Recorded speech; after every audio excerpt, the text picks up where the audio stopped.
Good morning. All the way to start the video, but it is May 1st right now. It's kind of a cloudy, overcast Sunday, and I thought I would talk about the books I read in April. So get a cup of coffee, tea, water, stay hydrated, besties, and we're gonna talk about the books I read. This was kind of a crazy reading month. It started off like very slow. I don't think for the first week and a half of April, I read a single book, and that's kind of a long time for me. And then once I started reading, I was reading, and I don't know, I found some new favorites. I was expanding genres. I was actually reading my TBR instead of going and finding new books to get distracted by. I read 18 books in April, which I'm actually very happy with. And some of them I liked, some of them I did not like. So we're just gonna start at the beginning of the month. These aren't really in favorite order. Really, kitty? All right.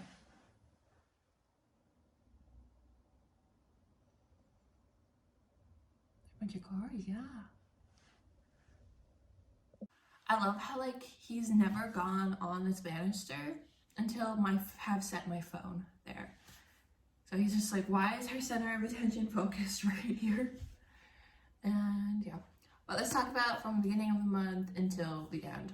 The first book that I finished in April was Corrupt by Penelope Douglas. So I picked this one up because on TikTok I kept getting ads for the Devil's Night series, and I was okay, I've been seeing videos about this for a couple weeks, let's check it out. I'm not a fan of dark romance novels, and reading this one I was just kind of I don't really like this. The characters are very violent. It was not my favorite, and I wouldn't recommend it. If I had to pick a romance genre, I would pick the happy kind, not the dark kind. But staying on that kind of dark romance, going in towards young adult fantasy, I read Kingdom of the Wicked by Kerri Maisalo. So this is a story set in Sicily, which I was really excited for, because if you're familiar with my channel, you know I've lived in Sicily before, and I don't know, I was just really excited to see Italy talked about, but not Rome or Florence, but Sicily, and we got to hear the food traditions, and we got to hear more of folklore traditions and Italian, all of that. I really liked it. So in Kingdom of the Wicked, we have this main character whose twin gets murdered by a demon, and it's kind of a murder mystery with demons. And then we also have different princes of hell who are interacting with our main character. I thought it was pretty good. It's the start of, I think it's a 3-book series, and I know the second book is out. I don't know if the third book is out yet, but I want to read the rest of the series so you can kind of see what happens. Then I read Spark Change by Jenni Lee. So I think this was a collection of kind of short, I think it was 100 prompts of and how you could ask yourself those prompts and how you could kind of process different emotions and traumas. And I was interested in shadow work. I still am, and so I was writing down these prompts and thinking about it and doing self-reflection. So that was a good book for that. Then one of my new favorite romance novels was Casey Quinston's One Last Stop. I read Casey Quinston's book Red, White, and Royal Blue, I think around this time last year, and I did not like it too much. I felt the characters were kind of toxic, and it was just kind of awkward and weird. But One Last Stop, I feel you could definitely see Quinston's growth as an author. It was, I think, her better work, and I really enjoyed it. It was a sapphic romance with some fantasy elements, and you really get to see the characters develop and change and put trust in each other, and I really liked how that went.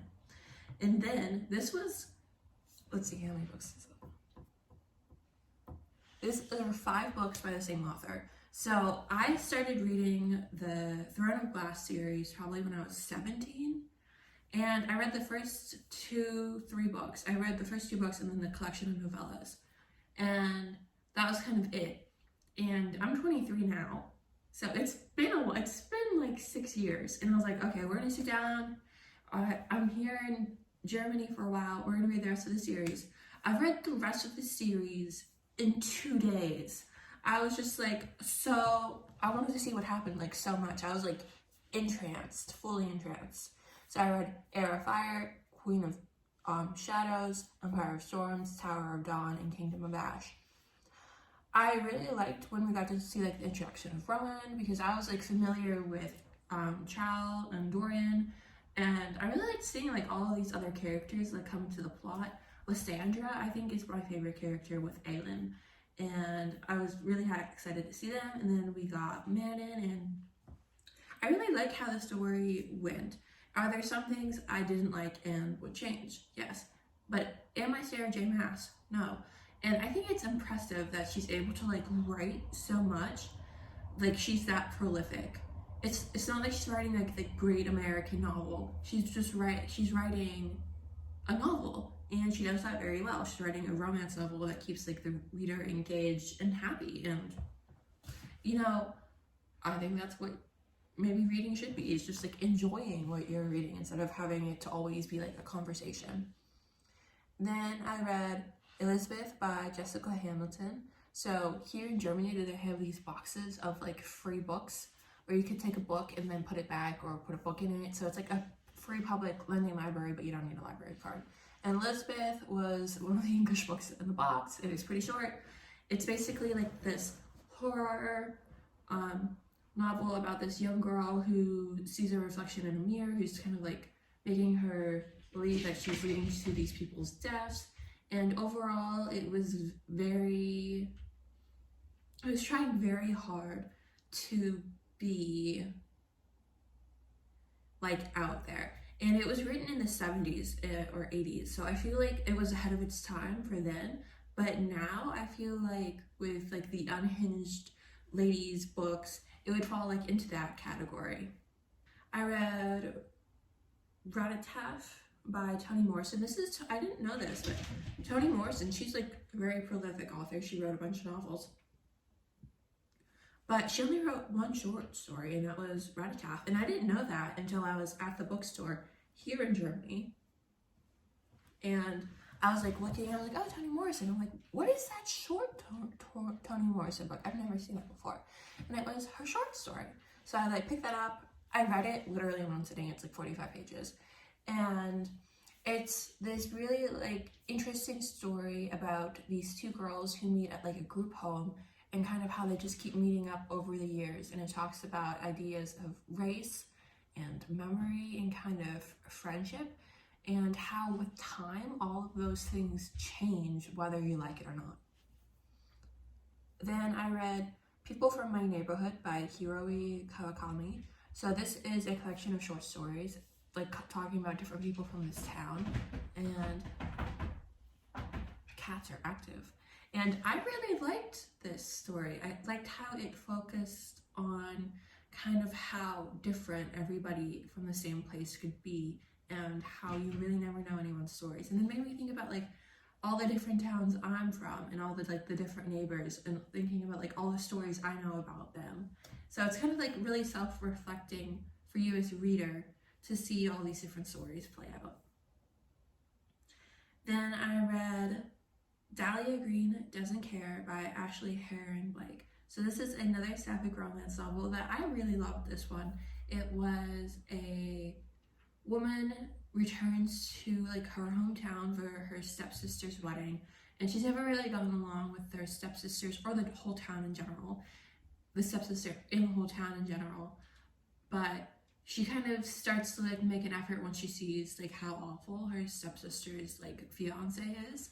And it's not just a romance between the main character and the stepsister's best friend. It's also like the relationship between the sisters building again, and you get to see like all of this healing for Dahlia Green and how she goes from doesn't care to caring. Then I read New Animal by Ella Baxter. I don't know if this story is set in Australia or New Zealand, I can't remember, But basically it starts with our main character who works in a funeral home. She does like mortuary makeup. She gets like the deceased ready to be like for the family to like see them again, and kind of dealing with like ideas of how like the body. So because our main character interacts with dead bodies, she views her body as something else, and she basically like wants to make her body like a new animal in a way. And you see that throughout the novel, how she's just trying to like feel something by using sex and like being something other than herself. And it's very triggering. Like trigger warnings for sexual assault in the book. I did not see that, like, I kind of saw it coming, but it's very kind of unexpected because you're reading like so deeply within this character, and then it happens and you're just kind of like, oh wow. And how it's kind of written off for this character as like something that she's looking forward to go back into. I did not explain that well. But yeah, trigger warnings for new animal. I thought it was a very good book. I felt like it ended a bit quickly. I felt like maybe there could have been more towards the ending. But overall, that's kind of like one of the unhinged books that everybody talks about on TikTok. Then, following in that lane, I read A Touch of Jen by Beth Morgan. So A Touch of Jen follows this couple and their obsession with this girl on Instagram who was a former like coworker and friend of the male in the relationship, and kind of how they interact with Jen throughout the novel. And then it turns kind of fantastical horror kind of towards the end, and you're just kind of like on this wild ride with characters who are extremely terrible. Like, they're not likable.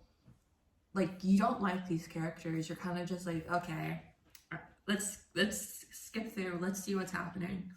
But you kind of get like this idea of like social media and how like people can view you through that. Like, I was like reading that, and then I went to my Instagram. I'm like, should I just delete my Instagram? I feel uncomfortable. What if I am someone's Jen? And I'm like, I'm not someone's Jen. But it's just kind of like that idea of like how social media can play such a huge role in someone's life, and you could never even know that. Then I read I Feel Bad About My Neck by Nora Ephron. So this is, I think it was like a collection of like memoir short stories by Ephron, kind of dealing with aging and beauty. And I thought it was like pretty good as like a quick read. It talked about like how the food scene in the home changed in New York as Ephron went from a single woman to married to divorce to married to divorce to married to divorce to kind of like being her own person, to like how food was she viewed food as like a status symbol, and like the different kinds of recipes she made, and like a status thing that was happening throughout her life, but also like the beauty of maintenance as she grows older. So like surgeries or injections, hair coloring, nails, like all of that, and kind of how much time she puts into being this character in New York and what she really gets out of it at the end. Then I read The Union of Synchronized Swimmers by Christina Sandu. This is a short story. It's not, I wouldn't say it's a short story, but it's a shorter book. It was probably about like 180 pages, I think. And it follows the 6 synchronized swimmers from the USR and how they get visas and their different lives as they're going about Europe. And I thought it was pretty interesting. It wouldn't really, I don't think it has like any lasting impact on you though. You kind of read it and you're like, that was an okay book. But it's not something you would recommend, and it's not something you would really be like, oh, you have to read this.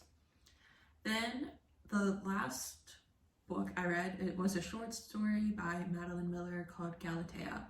So I didn't know that Madeline Miller had a short story out, kind of like Toni Morrison, but I was like at the bookstore and I was like, what is that book by Madeline Miller next to Circe, which is a book that I really like by Madeline Miller.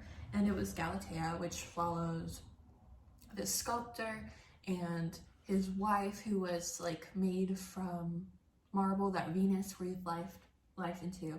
But we follow like the wife as she's kind of trying to get away from her husband, and Miller's like prose is very beautiful. You always know that when you're going in with Miller, and you're just kind of reading this story and you feel like your heart getting pulled out, which is another Miller classic move. And I thought it was very beautiful, very nice. Not nice, it's like a retelling of a classical story through Miller's prose. But yeah, that's the 18 books I read this month. My favorites were probably One Last Stop by Casey Quinston and New Animal by Ella Baxter. I feel like with One Last Stop, we get like this cute romance, and then with New Animal, we get kind of like this existential view of life, which I guess that's also a theme of One Last Stop. But yeah, those were my two favorites out of the 18 I read. So I hope you guys had a nice April, and I'm looking forward to see what I'm going to read in May. See you next month. Bye!